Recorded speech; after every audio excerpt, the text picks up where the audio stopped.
Some protest songs sound angry, some sound desperate, but Sly Stone did something completely different. He wrote a song about equality that sounded like everybody was already friends. Everyday People may be the friendliest sounding number one hit of the 1960s, but underneath that warm groove lay actually a pretty radical message. Because this song wasn't just about music, it was about race, about division, about ego, and about the idea that people may have far more in common than they would ever want to admit. This is Everyday People by Sly and the Family Stone.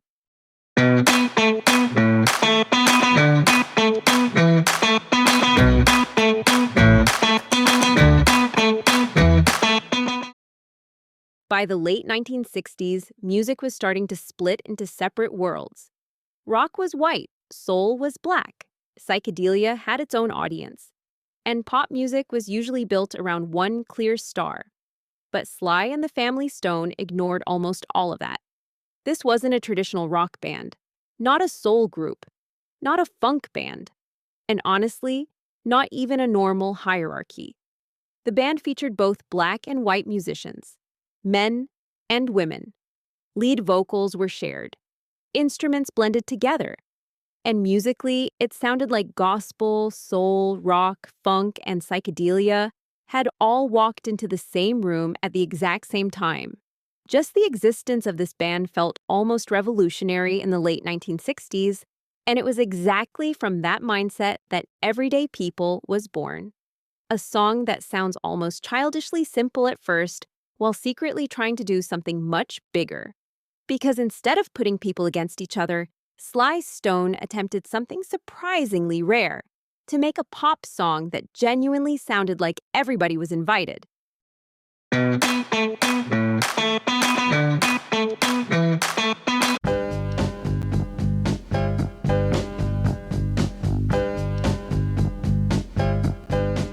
When you hear the words protest song, this is probably not what comes to mind. Not a warm groove, not joyful group vocals, and definitely not a chorus that almost sounds like it came straight from a playground. But that's exactly where the power of Everyday People comes from. Because Sly Stone didn't write a protest song meant to shock people. He wrote one designed to pull people in. A lot of socially conscious music in the 1960s came from confrontation, anger, sadness, frustration, and honestly, for good reason. America was under enormous tension at the time. Segregation was still deeply present. Political division was growing, and the idealistic dreams of the 1960s were slowly starting to crack. But instead of shouting louder, Sly Stone did something much smarter. He wrapped his message inside something almost impossible to dislike. Everyday People sounds friendly, open, almost naively optimistic even. But underneath that accessibility lies a surprisingly radical idea that people may have far more in common than all the systems, groups, and labels around them would like them to believe. You can already hear that in the famous line, "I am everyday people, not you people, not those people, but I am." As if Sly is forcing the listener to become part of the same whole. And maybe that's exactly why the song never feels preachy. Everyday People doesn't point fingers. It invites you to join in. The single was released in November 1968, backed with the equally irresistible Sing a Simple Song on the B-side. And together, those two tracks proved one thing very clearly. By the end of the 1960s, Sly and the Family Stone were unstoppable.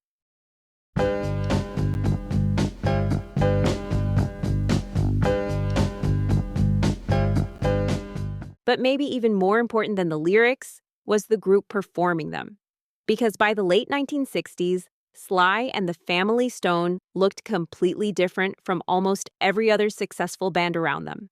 Black and white musicians, men and women, different voices, different personalities, and most importantly, no clear separation between the star and the backing band. Rock bands were usually white, soul groups were usually black. Frontmen stood at the center while everybody else supported them. But with Sly and the Family Stone, everything blended together. Lead vocals were shared. Voices interrupted each other, answered each other, completed each other. Sometimes it barely sounded like separate musicians at all, but more like one giant collective voice. And that's exactly what you hear in Everyday People. Even the structure of the song feels democratic. Nobody completely dominates the spotlight. The groove matters more than ego. The group matters more than the individual. That's what makes the song so smart. The message of equality isn't just hidden inside the lyrics. It's built directly into the music itself. The band didn't just preach unity, they sounded united.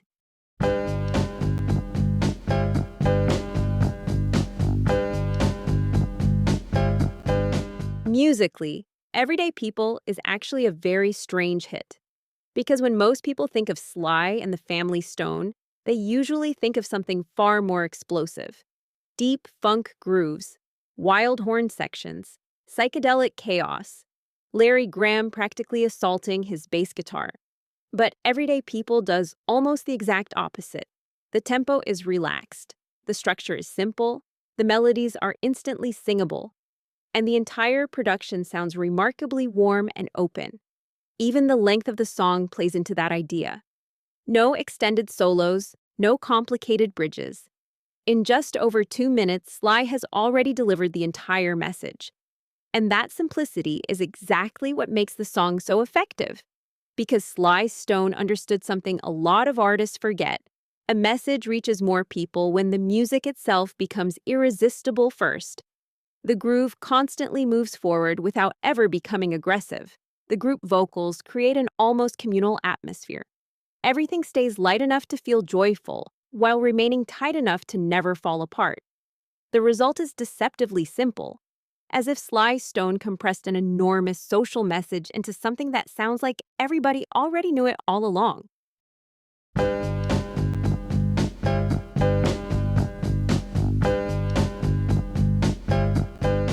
And then we arrive at what may be the smartest moment in the entire song. That childish little section, Scooby dooby doo. On paper, it sounds almost absurdly simple, as if somebody suddenly walked onto a playground right in the middle of a serious protest song. But that's exactly why it works so well. Because Sly Stone reduces human division to childish behavior. People hate each other because of background, appearance, status, rich or poor, black or white. And Sly's response is basically, listen to how ridiculous all of this actually sounds. The melody itself was inspired by the children's rhyme, 5 little monkeys swinging from a tree. You can't catch me, you can't catch me. And instead of making the song heavier, this moment actually makes the message easier to absorb.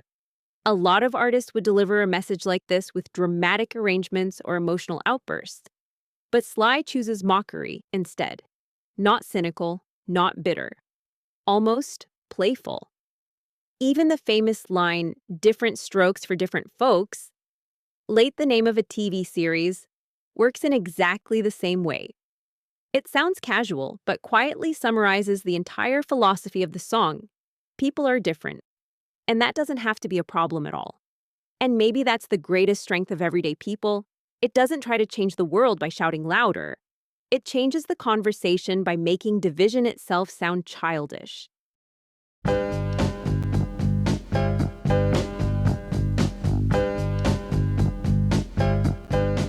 And as if all of that wasn't already enough, Everyday People may also hold an important place in the history of funk bass, because bassist Larry Graham later claimed that this song featured one of his earliest experiments with what would eventually become known as slap bass. Today, that sound is everywhere, in funk, in disco, in pop, and of course in the music of bands like Red Hot Chili Peppers. But in the late 1960s, that playing style barely existed yet. And that makes the whole thing strangely ironic, because one of the friendliest and most accessible hit songs of the era may also have helped introduce one of the most recognizable funk techniques ever created. Only Larry Graham uses it very subtly here. Not as a flashy, virtuoso showcase, but almost hidden inside the groove itself. As if the future of funk is quietly trying to break through the song without the listener even realizing it yet.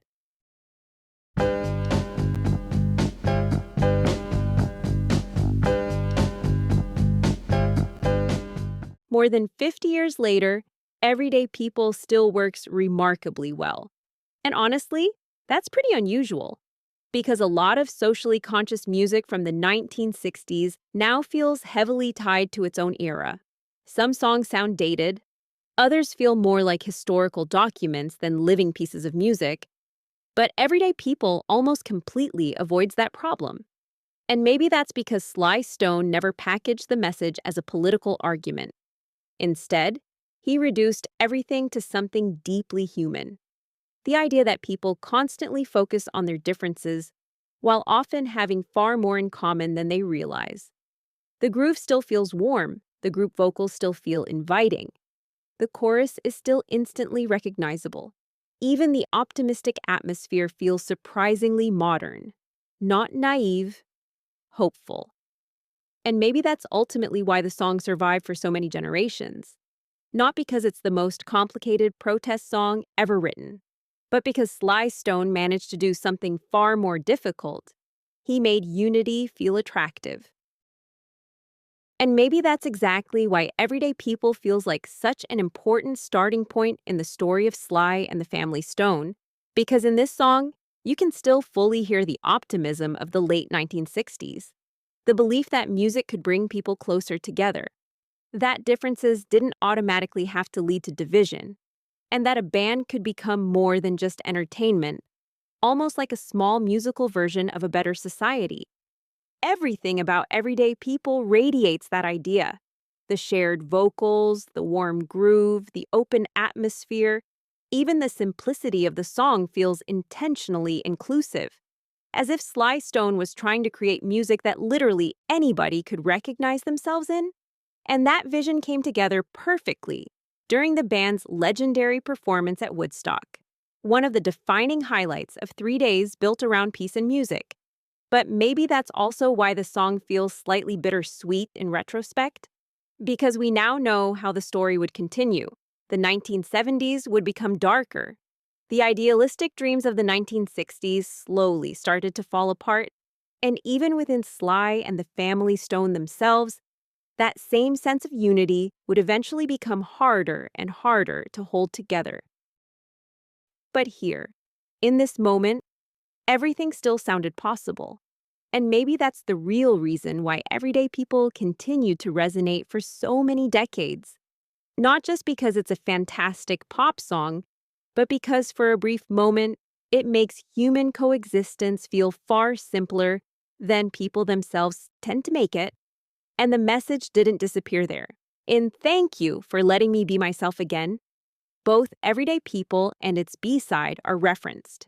And in 1992, hip-hop group Arrested Development used the song as the foundation for their hit People Every Day, bringing Sly Stone's message to an entirely new generation. And that was Sly and the Family Stone.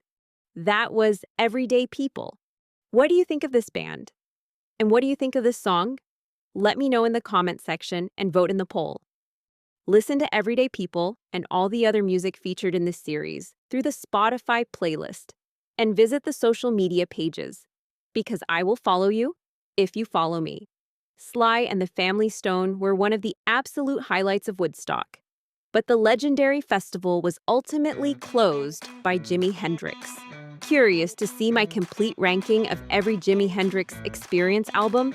Then click on the card to watch that video next. Thanks for watching. See you next time.